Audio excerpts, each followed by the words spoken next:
Can you guess what we're going to talk about?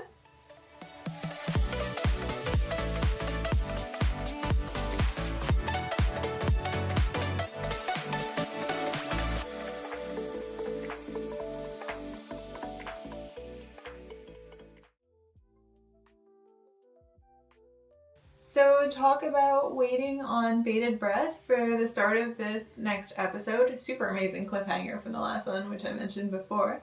Way to go, you guys. So she's there. It's awkward. They leave this really awkward, beautiful manga flat shot with the little dots for depth and like the on the top, just like really palpable before they even put that in. Fantastic. So what's gonna happen? Is she going to do something? Ryoga and Ranma offer themselves up for her to like hit them or whatever. So she hit them. I definitely don't condone violence. I wouldn't have hit them. And they show that shot of them like just like stoic, but not stoic, like comedy stoic, and like the redness on their cheeks. Yeah. So Akane's walking home and she punches a pole, and it basically reveals that Rama is like walking after her, just kind of like checking on her, which is really nice to see that there are drips and drabs of like little sprinklings of him being a decent person and caring. So she basically mumbles to herself about her ankle, and that from the thing where she tripped on the tree in the other episode, and that she's going to have to go see Dr. Tofu. And they show her in her room with this beautiful golden light, kind of like reminiscing about the times she went and saw him as a child, and how he always was kind of like the one to take care of her. And they show a really cute shot of her little, with the same kind of haircut that she's sort of saddled with now, and him being like that safety zone for her, and it's really, really cute and really nice to see.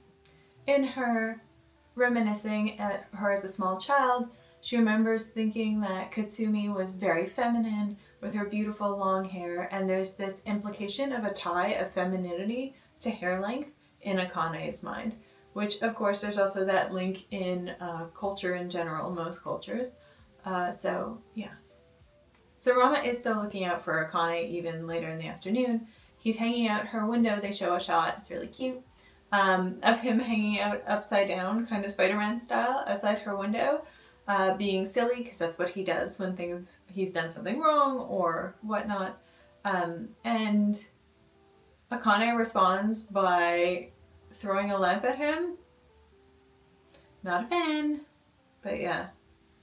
People. So Akane walks into the kitchen where Katsumi is cooking, and she talks to her, and when she goes to talk to her, Katsumi turns around. Katsumi is so shocked that everything goes flat, almost no two-dimension color-wise, very, very minimal, linear, more about the expression and the colors expressing the shock.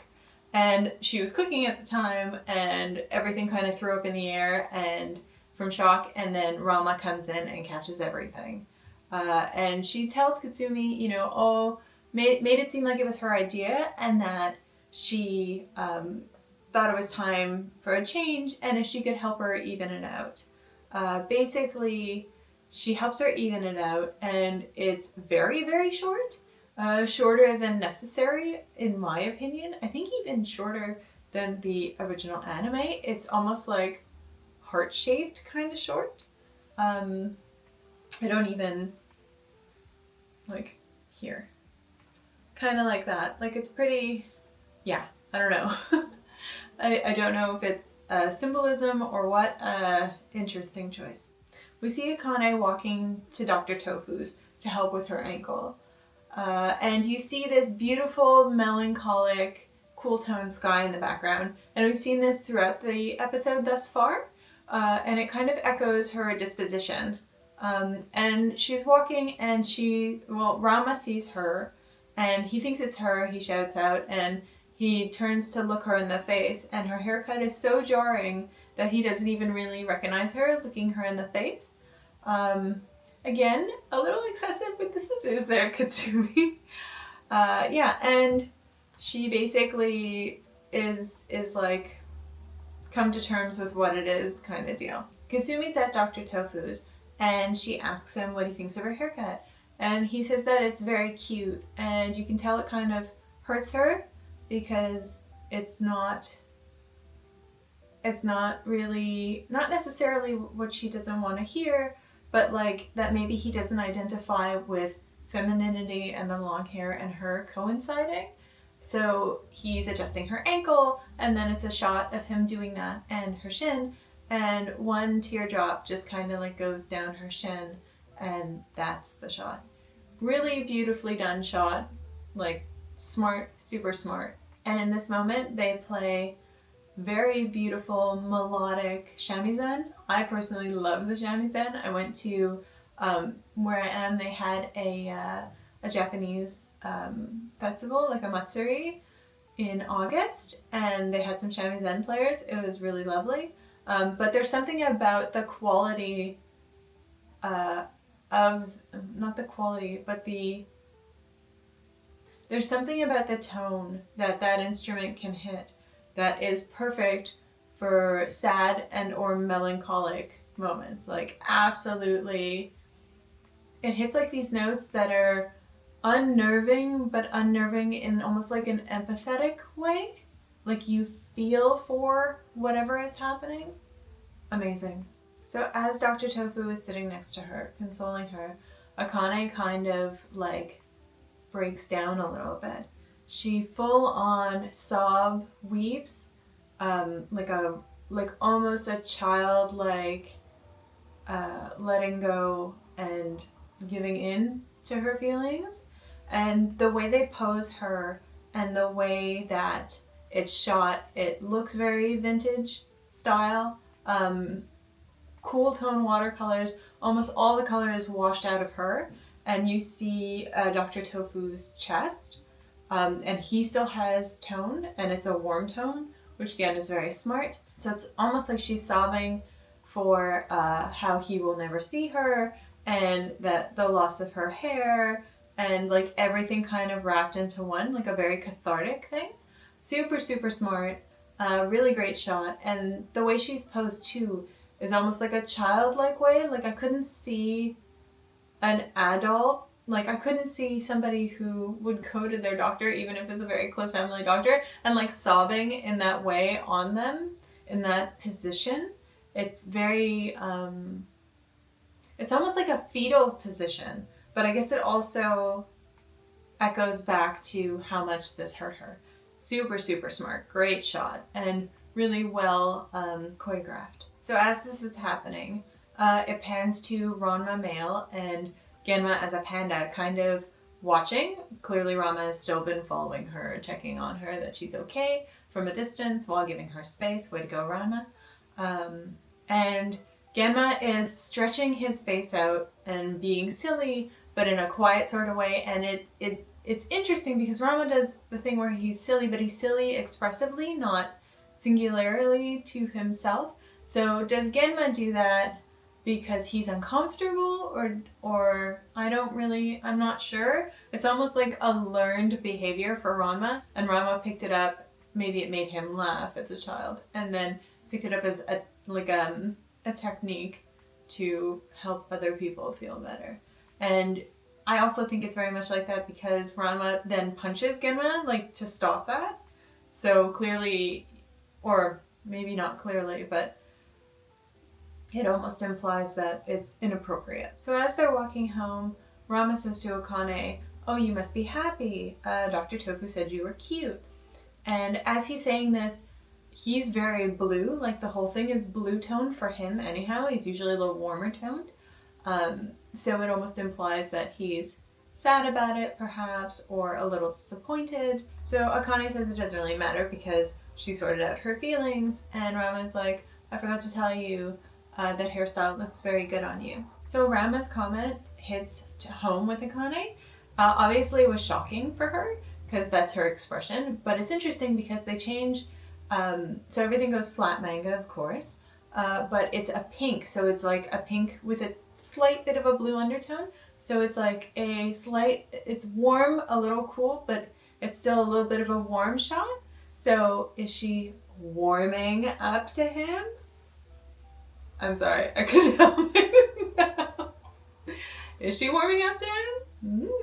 So Akane responds, and to his surprise, it's a very genuine thank you. And it's a very warm tone sunset behind her, and she's warm toned, all the reds and oranges. And if you look into her left eye, in the refractive light on her cornea, you see a little white heart-shaped, like, refraction. Very cute, very smart.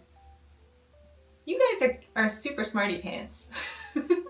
Really good idea. I need to learn to speak. So he kind of becomes taken with her cute response, and he's doing that thing where he always walks on like the top of a fence, and he's kind of hunched over looking at her, and then she realizes, oh yeah, this is my moment. For all the times that he booped me when I wasn't paying attention. Boop! And she boops him, and he's completely shocked kind of thing, but like almost a little paralyzed about it.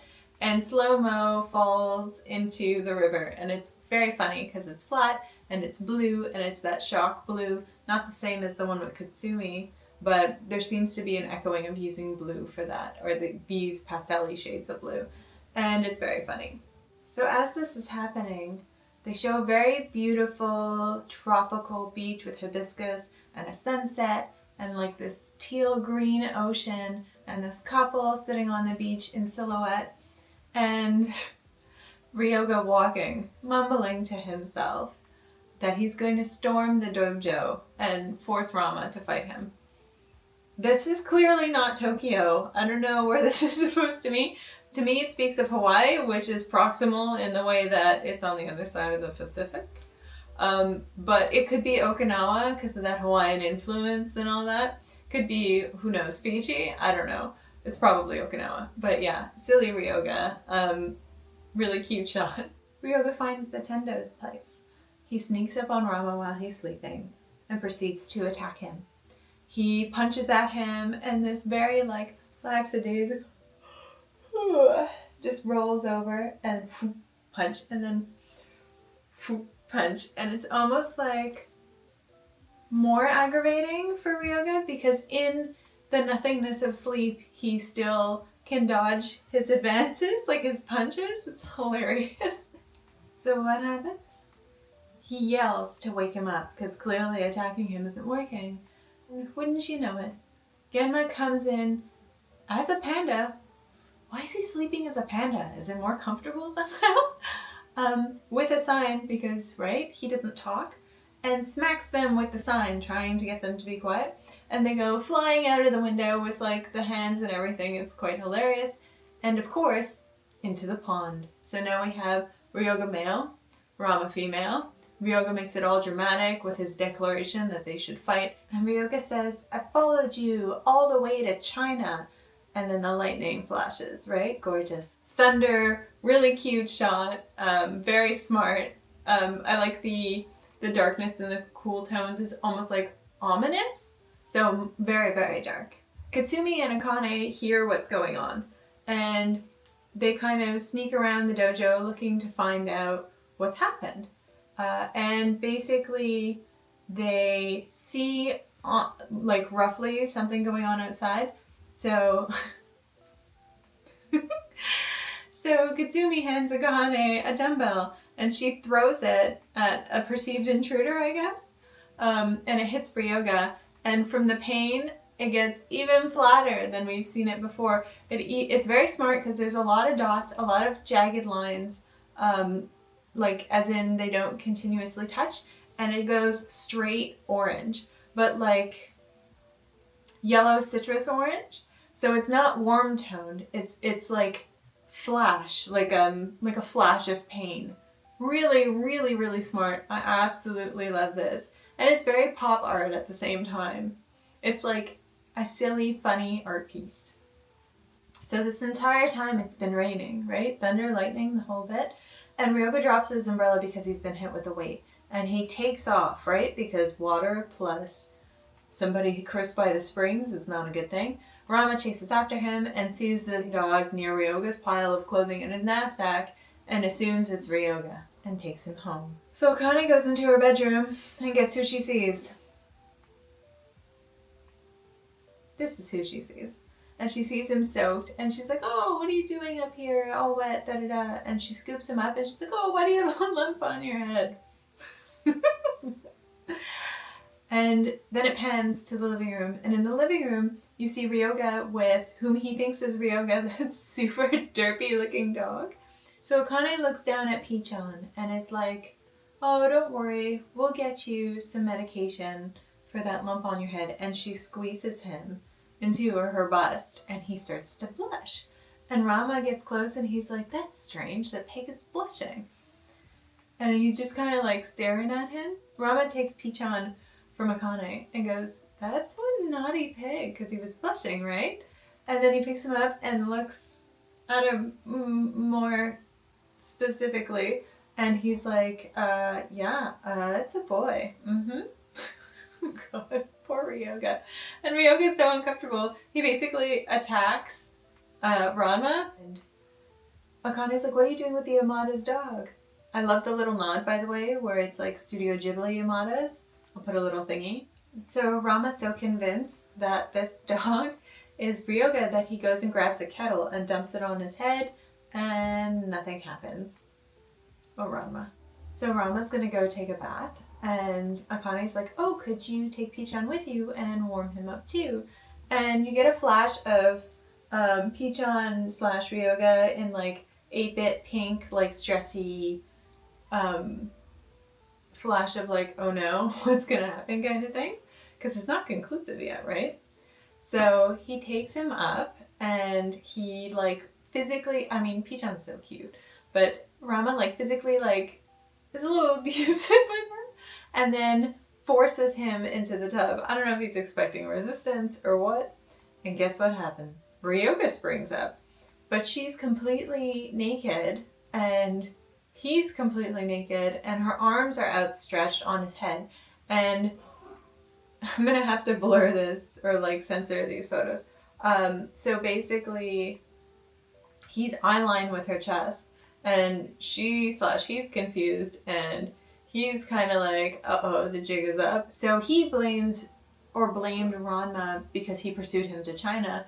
But little did he know that the pink-haired girl and the panda, one chasing the other at Jisenkyo, who knocked him into the spring, is actually Ranma and Genma. So when Ryoga is a pig and he's in the spring and he's like trying to swim, figure out what's going on, Genma sees him, scoops him up, brings him over to the tour guide at Jisenkyo, the one we had met before, and basically is like, hey, let's cook up this pig, he looks delectable, kind of thing. And the Jisenkyo guy kind of jokes. He's like, hey, do you think it could be from like a human, but from cursed drowned spring pig, whatever. And then they're like, ma ha ha ha ha. That's so dark. It's so dark. It's like cannibalism amongst other things. Or yes, no, kinda, I don't know. You decide, let me know. Is it cannibalism or is it just a delectable treat for these people? So dark. The fact that they're laughing?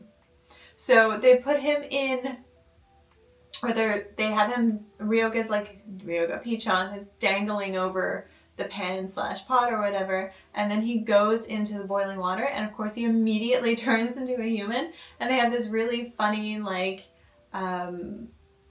he's pink, and it's dramatic, and it's angry, and he's trying to get out of the pan practically, but for some reason can't.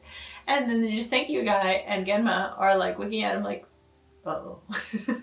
So what happens is while that transpires, Genma pops his head in, wanting to use the bath as a panda, and then kind of and like backs out, because what did he just see? Seeing Genma jogs Ryoga's memory completely, sort of. It kind of brought everything together. Things get violent quickly.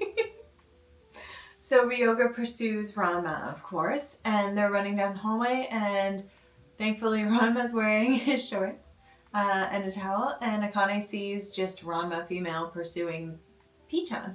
So she intervenes, and she grabs Ranma by the chest and squeezes, and that's how she stops the fight. And she does this to such a point that Ranma literally sees stars. Yeah, I could understand that. Seeing stars? No, thank you. I would, yeah, no. Just no. Don't do that to people. That's just wrong. So Akane scoops up Pichan, and he looks upset, and she's kind of being sweet with him. So Akane says, oh, we're gonna go cuddle sleep together, and she kisses Pichan on the nose, and it's very floral and dramatic, and Ranma goes into like a full-on like shock and like almost like a remorsey like kind of face, and then it shows Akane juxtaposition holding Pichan all golden light, and Pichan's got this like doughy-eyed like lovey-dovey Pichan face. So instead of him warning her, Ranma's just like, idiot, suit yourself, which is like, no. So everybody goes to bed, and then you see Ranma hanging out of Akane's window with a kettle, right? So you figure, oh, Ranma's gonna out him. So he goes in, and instead he's like, hey, let's get out of here, you know, like you don't have to do this here kind of thing. And a fight breaks out. Pichan basically doesn't want to leave, and they fight in Akane's room. And Pichan, surprisingly, is quite agile and a good fighter, even as a tiny potbelly pig, and kicks Ranma on top of Akane. They're like face to face, and like Akane wakes up and obviously is none too pleased. So Akane goes after Ranma and beats the tar out of him with her kendo stick. I didn't know she does that, but cool. And he literally flies out of the room like, bleh! And it's funny, but it's all very uncomfortable. And then basically it pans to the next morning, the common room, and Nabiki's like, you know, if you guys were looking for a little bit of like affection or whatever, you should have been quiet about it. And Katsumi's like, this is too early for this. I don't know if she meant in their relationship or in the morning or whatever. It's very funny. I really love this episode, even with the problematic pieces. I think they showed Pichan and his cuteness pretty well. I think they're leaving Ryoga kind of two-dimensional, maybe for now. Hopefully not indefinitely, just like attack and vengeance and creeper creep. That would be unfortunate. And sadly, they're not showing any of the sweet tendencies of him. Again, it's only a second episode, so we'll see. I'd like to see Moose and Shampoo and everybody else and Ukyo, and I know they're coming, and oh my god, every time I watch Ukyo like make okonomiyakis, I want to go make okonomiyakis. Maybe I should make okonomiyakis tonight. I really like the way they did art through emotion in this episode, with the coloration and the flatness. Like the hots and colds were utilized really, really well. I really like it. So I hope you guys really like this video. Please share, comment, like, and subscribe. And if you love this video, head over to my Patreon. It has its own doodads and stuff. If you have any questions, comments, suggestions, anything you'd like to see, I hope you guys have a really great day, great week, great evening. And I'll see you soon. Bye.